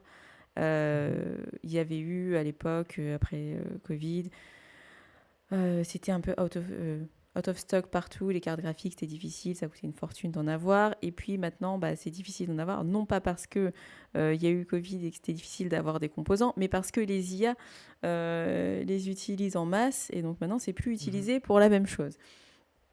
Et donc, il y a ce côté écologique où on a des espèces de villes entières de systèmes qui sont dédiés à faire fonctionner des IA. On sait que ça consomme énormément. C'est chaque requête, par exemple sur ChatGPT, c'est 50 centilitres d'eau. Au jour, bon, une demande sur Google, ça consomme aussi, sauf qu'on en fait un peu moins. Euh, Aujourd'hui, dans l'univers du jeu du vidéo, pardon, qui est énorme, avec un nombre de jeux qui est quand même assez conséquent, est-ce qu'on a envie d'aller vers euh, un univers qui sera rempli d'IA et donc qui va surconsommer alors qu'on est déjà sur des jeux qui consomment pas mal. On va se retrouver un peu comme dans Ready Player One, quoi. Le monde Voilà, sera juste qu'apocalypse et on c'est vivra dans ça. des jeux Non, vidéo. mais il y a C'est ce un peu côté-là ça, quoi. qui fait très peur aussi, parce que si tu l'appliques Mhm. aux jeux vidéo, enfin déjà qu'on l'applique partout maintenant dans notre vie, si en plus tu l'appliques aux jeux vidéo, je me dis on ne va plus vivre sans IA et d'un point de vue consommation, on se pose même plus la question aujourd'hui de ça consomme. Au départ, je trouvais qu'on se la posait beaucoup plus en disant attention, ChatGPT par exemple, et je mentionne ChatGPT, mais c'est pareil pour les autres. Hein. Euh, Dès que tu fais une requête, attention, ça consomme beaucoup d'eau, etc. Aujourd'hui, on les enchaîne et c'est plus un sujet. En fait, c'est malheureux, mais c'est un peu comme la gestion des ordures. C'est vraiment un peu comme la gestion des ordures. C'est-à-dire que tant que c'est pas sous notre nez, bon, ça tourne. Donc du coup, tant que ça tourne, pourquoi s'en priver? En fait, il y a vraiment donc du coup, on atteint notre dernier volet qui est sociétal. On atteint vraiment ce côté de, il faut prendre conscience que clairement, ça a un impact de fou furieux sur la partie écologie. Bon, est-ce qu'on en est dans la partie rejet de CO2, etc. Il y a quand même des gens aujourd'hui qui se posent la question de dire, ok, ben, en fait, des serveurs, des data centers qui font tourner de l'IA, ça produit quoi? Aujourd'hui, ça consomme énormément, mais qu'est-ce que ça produit? Ça produit de la chaleur. Je crois qu'en Suisse, si je dis pas de bêtises, il y a il y a eu un test où il y a une société qui, par son architecture, a fait en sorte que le système de chauffage soit remplacé par la chaleur générée par les data centers. Donc ce qui était de la chaleur perdue redevient confort pour les usagers.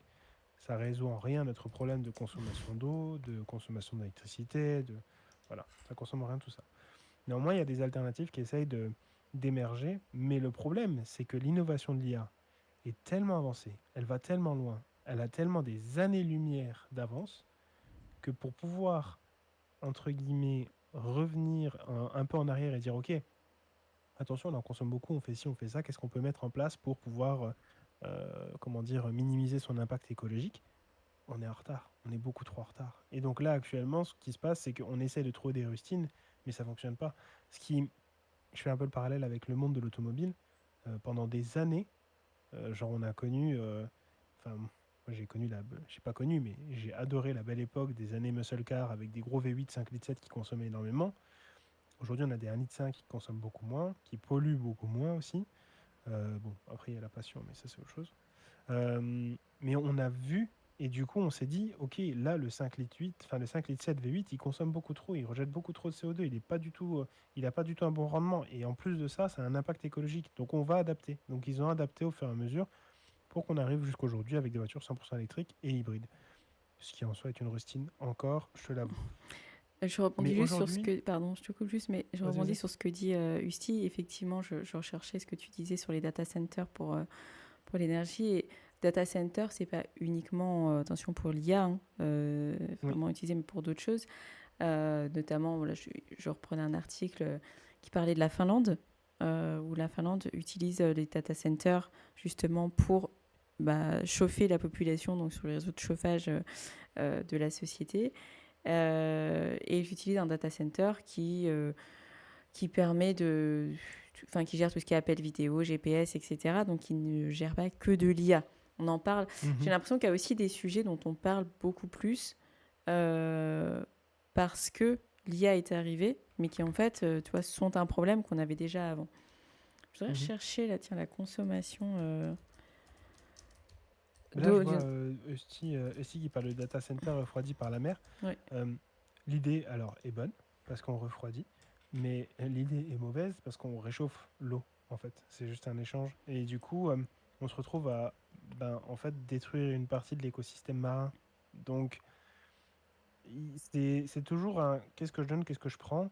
Et actuellement, comme je dis, l'évolution de l'IA est tellement rapide, elle va tellement vite que on, on est juste débordé par le nombre de trous qu'il y a dans la coque, quoi.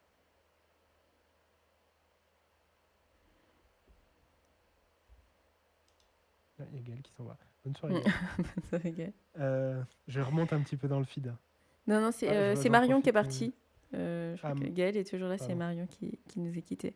Ouais, t'as Euh, filé, exact, pardon. du coup, on abordait donc le dernier point en parlant de la consommation, etc. Est-ce que sur la partie sociétale, tu vois aujourd'hui aussi un impact avec l'intégration de l'IA hors, hors tout ce qui est écologique? Ben, si on prend le hardware, effectivement, il y a cet impact-là. Euh, bon, on met beaucoup en avant quand même les avantages de l'IA. Euh, je vais prendre quand même un. En fait, si je ne devais garder qu'un seul secteur qui, pour moi, aurait vraiment une valeur énorme à utiliser l'IA, c'est la médecine. C'est la médecine parce que aujourd'hui, le bond qu'on a fait sur la cartographie des protéines grâce à l'IA, elle est énorme. Il y a vraiment, en fait, cette IA peut nous augmenter humainement parlant. Bon, je ne vais pas tomber dans le transhumanisme, attention, il n'y a pas dans ce truc-là. Mais l'IA peut vraiment nous aider sur des éléments qui sont vraiment des problèmes aujourd'hui. C'est-à-dire que on parle de l'écologie. Qu'est-ce qui fait plus de pollution qu'un embouteillage, par exemple, pour aller au Luxembourg? Pourquoi pas mettre une IA sur un système de maps et lui dire, écoute, voilà ce qu'on aimerait faire, réduire les embouteillages, comment tu le verrais? Euh, on a un souci de surtourisme dans telle zone, comment tu traiterais ça? En fait, on pourrait servir un petit peu de l'IA comme étant une manière de repenser un petit peu notre manière de vivre, plutôt que de se dire on fait la course à la productivité. Euh, il y avait une image que Fanny, je ne sais pas si elle écoutera le podcast, mais une tatoueuse qui fait partie de mon entourage, Fanny, qui avait mis un réel sur Instagram en disant bah, l'humanité a fait le bon choix et on voyait une espèce d'agriculteur 2.0 augmenté par l'IA avec des robots qui l'assistaient dans ses tâches quotidiennes et on augmentait la productivité en termes de ressources pour que l'humain puisse mieux vivre. On n'allait pas, en fait, si tu veux, augmenter les productivités de services qui n'apportent rien Mhm. à part du sucre à ton cerveau. C'est comme ça que je vais l'appeler, hein. Pour moi, le jeu vidéo, c'est du sucre à ton cerveau. C'est une manière de t'évader. Mais va prendre une paire de baskets. Nous deux, on a des chiens. Tu prends une paire de baskets, tu sors, tu t'évades aussi super bien. Et tu te reconnectes à l'essentiel.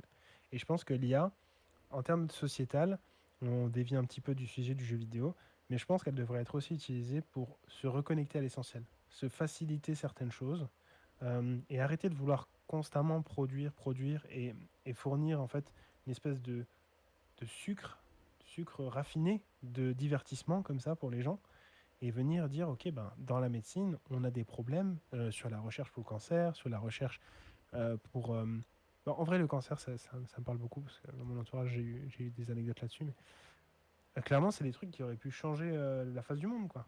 Ah On oui, est oui, vraiment sur clairement. un truc qui, oui, c'est un impact écologique, mais alors transformant cet impact écologique en quelque chose qui peut nous rendre encore plus évoluer, se reconnecter vraiment à l'essentiel, arrêter d'aller chercher dans du divertissement inutile.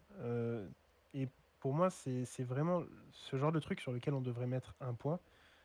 On ne doit pas non plus négliger le fait qu'il y a un impact écologique énorme, mais on devrait mettre un point d'honneur là-dessus, plutôt que de dire, ah ben en business to business, on va créer de la valeur en faisant des services pour pouvoir permettre de... et avoir ce diable de capitalisme. Je suis pas du tout écologique et bobo ou quoi que ce soit, hein, Mais tu pourrais mais l'être. vraiment avoir ce... Non, en vrai, non, pas vraiment, parce que j'aime bien les gros V8, mais tu vois, se reconnecter à des passions, se reconnecter à de l'essentiel, se reconnecter au feeling, vraiment à notre nature propre, qui est l'explorer, créer, s'épanouir, être Et heureux, puis, tu vois. et C'est... puis c'est Lucie, je crois qu'il le mentionnait, on est très assisté maintenant avec l'IA. Mhm. Enfin, moi-même, hein, je me suis déjà dit, waouh, attends. Est-ce que tu as vraiment besoin de poser la question à l'IA? C'est la solution de facilité parce que tu sais qu'il va te sortir tout un texte avec des explications, des sources, des machins, mais on se sent très assisté. C'est des fois aussi revenir à faire une recherche soi-même, à réfléchir par soi-même, à pas demander à l'IA de nous simplifier la vie Je vais te monter un truc. et de pas avoir cette information. C'est un peu comme TikTok, hein, où on veut être diverti très vite, enfin voilà, où ça reste quelques secondes. On a besoin de cette rapidité d'information, alors qu'en fait, on devrait des fois prendre le temps. Ça nous ferait un peu plus réfléchir. Casse. Je t'ai sorti un truc. Alors, ce truc-là, attends, je te le montre. Madame elle va me dire, putain, c'est incroyable, t'as réussi à parler de café dans ton podcast. Ce Ah, mais truc-là, je l'ai là, vu, bien, j'ai vu ce que tu avais fait, oui.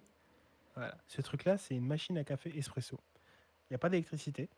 Tout fonctionne par système de pression manuelle. Et pourquoi je sors ça? Parce que j'étais pas du tout un grand consommateur de café, mais je me suis servi de l'IA pour apprendre, comprendre comment on faisait l'espresso, comment on faisait un bon espresso, comment on faisait une bonne extraction. Et j'ai découvert une passion incroyable parce que l'IA, elle m'a pas assisté dans la tâche, elle m'a cultivé. Genre vraiment, elle m'a permis de découvrir un monde et juste, je suis arrivé devant une pelote de laine et j'ai commencé à la dépioter et j'ai découvert un monde incroyable. Le monde du café, c'est passionnant, mais bon, ça, chacun a ses passions. Et c'est vraiment l'objet qui qualifie le pourquoi l'IA devrait être conçue, c'est-à-dire être une porte de connaissances, un peu comme on l'a eu à l'époque quand les bibliothèques sont arrivées, quand Internet est arrivé, quand ces grands bouleversements-là sont arrivés, quand la connaissance a pu être partagée au grand nombre. Je pense que l'IA devrait servir à ça. Donc, on reprend l'écologie, oui, mais elle devrait nous servir à se reconnecter à des choses simples. À être capable de pouvoir, je suis capable de dire que pour un grain torréfié à telle température, il faut utiliser une eau de telle température. C'est pas l'IA qui me l'a donné, je l'ai appris. Parce que l'IA m'a donné un premier pas dans ce monde. Et je pense qu'on devrait utiliser l'IA pour ça, plutôt que pour dire on va encore D'accord. produire, encore et toujours. Je vais ranger ma machine. Pour, on arrive à la fin et pour conclure, moi je pense que aujourd'hui l'IA dans le jeu vidéo, ça sera, enfin, comment dire, ça sera comme un peu partout. On va pas y échapper. L'IA, ça a complètement envahi, telle une grande vague qui était arrivée très rapidement. C'est un vrai tsunami, hein, qui est venu sur la société. On la retrouve partout, tout le temps, même sans le vouloir. Quand on fait une recherche Google, Google nous lance son IA alors qu'on n'a rien demandé. Moi, ça m'a vraiment, au départ, ça m'énervait beaucoup parce que j'essayais de faire très attention à mon utilisation de l'IA et j'allais sur Google justement pour pas utiliser l'IA et Google me lançait Gemini. Je me disais, je t'ai pas demandé, mais Mhm. voilà, on n'a pas le choix.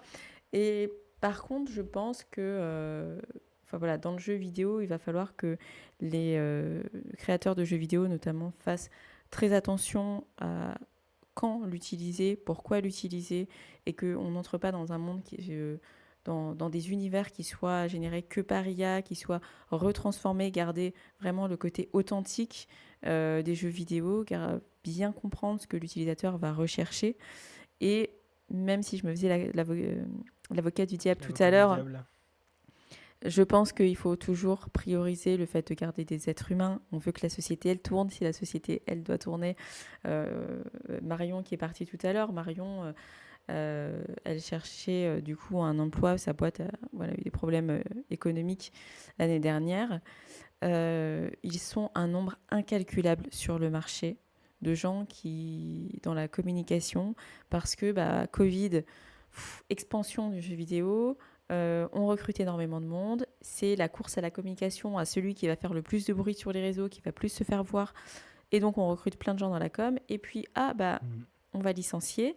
On en parlera dans 3 semaines, mais l'univers du jeu vidéo, que ce soit côté e-sport, côté amateur ou juste récréatif, ça a subi une expansion très importante, mais ça aussi, là, on est dans une phase, alors je dirais pas de récession, on est dans une phase de réorganisation, restructuration très importante. Et je pense qu'avec l'IA, on est un peu dans ça aussi, où là, on est dans une grosse vague, pleine expansion de l'IA qu'on ne contrôle pas. J'ai l'impression que on veut faire croire qu'on en contrôle, mais en fait, on ne contrôle pas et qu'on va devoir restructurer par la suite parce que certaines entreprises vont se prendre un vrai mur. Mais en termes d'expérience utilisateur, pour voilà, refaire le point sur les 4 points que tu as mentionnés, en termes d'expérience utilisateur, je pense que ça peut apporter certes une autre expérience de jeu, à voir si ça trouve sa place finalement, au même titre que par exemple les casques de réalité virtuelle, où finalement Mhm. c'est arrivé, ça a trouvé un certain public, mais ça n'a pas Mhm. tant envahi le marché alors que ça proposait une autre expérience parce que justement les utilisateurs aimaient leur jeu, aimaient leur communauté et voulaient garder le côté très historique finalement du jeu auquel ils jouent. Mhm. Ton mot de la fin, Simone. Qu'est-ce que finalement après Je vais, cette conversation, qu'est-ce que tu en penses? je vais répondre à Esti qui dit est-ce que l'IA va m'aider à devenir pro sur CS? Ça, je ne sais pas. Non. Gagner à Docteur Maboul, il y a de fortes chances. Docteur Maboul peut-être. CS, c'est pas lié. Désolé, désolé. Demain, demain. Mais non, c'est très cool. Euh, je rebondis sur ce que Gaël dit pour pouvoir terminer, sur le fait que j'ai décidé de creuser et parce que j'ai une intelligence de situation aussi. euh, je pense que je ne sais pas comment j'ai réussi à acquérir cette maturité-là, sans vouloir jeter des fleurs, mais je pense que tout le monde devrait un petit peu l'avoir, tout le monde devrait un petit peu conscientiser cette chose-là, se dire que l'IA c'est un accélérateur, que oui, même si dans le chat j'ai lu va expliquer ça à des personnes qui perdent leur taf, ben, peut-être que c'est des gens qui, par leur curiosité et par l'intelligence de vouloir creuser certaines situations, vont découvrir de nouvelles choses. Euh, Moi, mon taf du X designer est carrément, enfin, fait partie de ces choses-là. Il y a 10 ans, 12 ans, 15 ans, on n'en entendait pas parler, jusqu'à ce que Amazon arrive en disant le fameux j'ai investi à 100 $, j'ai gagné 10 millions dans l'expérience utilisateur. Euh, les choses évoluent. Les choses évoluent, ça avance. Là, on est dans cette fameuse, ce gros mot de la bulle de l'IA qui peut-être un jour pètera, mais ça finira par trouver sa niche, comme tu l'as dit, si bien dit avec le casque VR, ça trouvera sa niche et peut-être que même ça deviendra un petit peu le Jarvis que tout le monde a comme Siri, en plus évolué. Enfin, actuellement, on est qu'aux prémices, ça fait peur, ça s'emballe. Il y a des gens qui sont cohérents en Europe qui disent il faut légiférer. Il y a des gens qui sont juste en roue libre, comme les États-Unis ou la Chine. Et puis il y a des gens qui suivent, qui ont besoin de suivre cette mentalité de j'ai besoin d'être le premier, comme TSMC qui crée les microcomposants, Nvidia qui fournit les matériels. Euh, et tout ça au détriment de la planète. Donc j'ai presque envie de dire wait and see, même si des fois on n'a pas envie d'attendre parce que quand on voit l'engrenage dans lequel on s'est lancé, on ne sait pas comment arrêter la machine. Mais à un moment donné, elle s'arrêtera et ben, on assumera simplement nos actes. Il faudra juste être responsable de ce qu'on a fait jusqu'à maintenant, quoi. Et si je peux permettre un petit conseil pour le chat ou pour les gens qui reverront la vidéo, d'un point de vue professionnel, ça fait peur. Effectivement, j'ai aussi un métier qui peut être remplacé par l'IA. Demain, il y a des boîtes qui utilisent l'IA. J'ai assisté à une conférence qui parlait de comment faire une partie de mon métier en utilisant l'IA. Et sur le coup, je me dis, waouh, en fait, on n'aura plus besoin de moi, du moins plus à temps plein. Mhm. Mais en fait, il faut prendre le train en marche. Mhm. Il ne faut pas attendre que les métiers soient totalement transformés, se dire bah non, moi je veux pas, l'IA j'en veux pas, l'IA elle est là et elle va continuer d'être présente. Et sur les métiers du digital par exemple, on est obligé de se former à l'IA, d'accepter que le métier va changer, qu'on va travailler autrement, mais ce qui peut aussi se permettre de se concentrer davantage sur certaines spécificités du métier. Tu vois, par exemple, en tant que chef de projet ou product owner, bah, de moins perdre de temps avec la création de tickets dans des backlogs, bah, ça permet de se concentrer davantage sur le côté vision, stratégie à mettre en place, priorisation, etc. Donc, vraiment, ne restez pas réfractaire à cette évolution de l'IA. L'IA est déjà là. C'est pas quelque chose de nouveau. Elle est déjà ancrée un peu partout. Donc, vraiment, ne prenez pas le train trop tardivement parce que d'autres l'auront pris avant vous.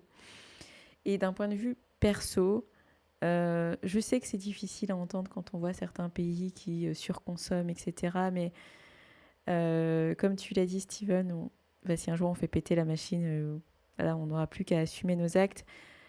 Posez-vous la question, non pas seulement pour le côté écologique, mais aussi pour vous, pour votre développement, de est-ce que j'ai besoin de demander cette info à l'IA ? Est-ce que je ne peux pas la trouver par moi-même ? Est-ce que je ne peux pas juste réfléchir ou aller chercher ailleurs ou dans un bouquin ou je ne sais quoi ? Et voilà, essayez de regarder de comprendre comment vous consommez aujourd'hui l'IA et voir si vous ne pouvez pas la consommer de manière plus intelligente, bénéfique, vraiment que ça soit un assistant qui vous permette de vous former. C'est pas juste l'IA répond à mes questions. Vous voyez, si demain on demande des traductions à l'IA, bah, à la place de se dire l'IA va me traduire tous les textes que je fais, c'est l'IA va me permettre de monter en compétence dans cette langue et donc à la fin je pourrai traduire mes textes moi-même. Alors je dis pas si vous recevez un courrier en allemand, forcément ça peut aider. mais voilà. Ça fait peur l'allemand. Ouais, je dis pas, j'ai encore des souvenirs, c'est pas possible. Des fois j'en rêve encore. Oui, c'est ça. C'est ça, faut conscientiser un peu. Je vous remercie tous. Il va bientôt être 22h, je vais vous laisser aller, vous reposer. Je sais que beaucoup d'entre vous prennent la direction du Luxembourg demain pour aller bosser assez tôt. Sur site, sur ceux qui ne font pas de télétravail, parce qu'on est limité à 34 jours. Prochain podcast, les 34 jours de télétravail. Mais ça, on va en parler. Un jour, on va en parler parce que, de toute façon, je compte faire un post sur LinkedIn prochainement par rapport au télétravail parce que je suis passée de 5 ans en full remote à du sur-site avec 34 jours de télétravail à l'année. Je te dis pas dans quel état je suis. Je ne te dis pas. Donc, quand je pose un jour de télétravail, je fais mon décompte, je me dis combien il m'en reste. Est-ce que les impôts vont me tomber dessus ? Ça ne va plus. Il faut que je fasse un post LinkedIn pour en parler. On se retrouve donc ce week-end, normalement dimanche. Je vous dirai à quel moment de la journée pour un stream. Alors, c'est Road to l'affiliation. Comme vous le savez, donc ça ne sera pas un long stream de débat ou quoi que ce soit. Je vais peut-être jouer à un jeu. Alors attention, préparez-vous, parce que là, on entre dans un truc que je n'ai jamais fait. Déjà, il faut que je trouve comment setup OBS pour pouvoir jouer à un jeu et que vous voyez mon écran. On passe une étape. Non, parce que la semaine prochaine, donc on a l'autre stream sur le jeu vidéo comme moyen d'évoquer des sujets importants de la société. Il reste d'ailleurs 2 places pour ceux qui souhaitent se joindre à nous. Et je vais recevoir un professeur de la faculté de Metz qui a créé plusieurs jeux qui m'a été gentiment présenté par une personne du chat. Je veux se faire savoir, il peut. Donc, qui va se joindre à nous parler des jeux qu'il a créés et notamment un jeu sur le voilà, les personnes qui veulent quitter ce monde volontairement. Et donc, je ne sais pas si je vais y jouer en live ou pas. Oui, il a effectivement travaillé chez Ubisoft. Parce que, voilà, ici, il m'avait dit que le jeu était un peu dur émotionnellement, etc., à apporter en live. Donc, je vais voir. Sinon, il y a un autre jeu. Alors, le sujet n'est pas mieux, mais sur l'esclavage, qui pourrait être sympa aussi. En tout cas, semaine prochaine, il reste 2 places, donc n'hésitez pas à me contacter si vous voulez participer. Vous êtes tous les bienvenus. Pour ceux qui sont déjà venus, vous êtes aussi les bienvenus. 2e, 3e, 50e fois. Ça fait longtemps qu'on n'a pas vu Mathieu. Je vais le relancer. Il est où Mathieu? Il était Alors parti en Mathieu? vacances. Il a fait des vacances dans un endroit incroyable. Incroyable. T'as C'était bien raison trop Mathieu. beau. On pourrait jouer aux Sims, Gaël. Écoute, je crois que je sais même plus si je les ai encore. Je crois que je les ai supprimés. Oh Je vais Mazette. mettre 1 heure à faire une maison et ça va me saouler parce que je ne suis pas minutieuse. Et donc en fait, tous les trucs de détails comme ça qui prennent du temps, ça me saoule. Voilà, les maisons dans les Sims, ça me saoule. Je suis pas la fille qui va passer 4 heures à choisir le sol et machin. C'est un sol vraiment rudimentaire. Les maisons elles sont basiques. Voilà, c'est tout pour ce soir. Encore merci pour votre participation. Je vais bientôt tourner une prochaine interview aussi, mais ça sera pour le mois d'avril. Je vous ai dit, ça sera une par mois. Donc, vous la retrouverez bientôt en espérant que ça vous plaise. N'hésitez pas à partager les réseaux, supporter, liker, etc. Et j'arrête et je me tais là. Je vous laisse pour ce soir. À bientôt et bonne soirée. Ciao Salut. tout le monde. Merci Steven. Merci.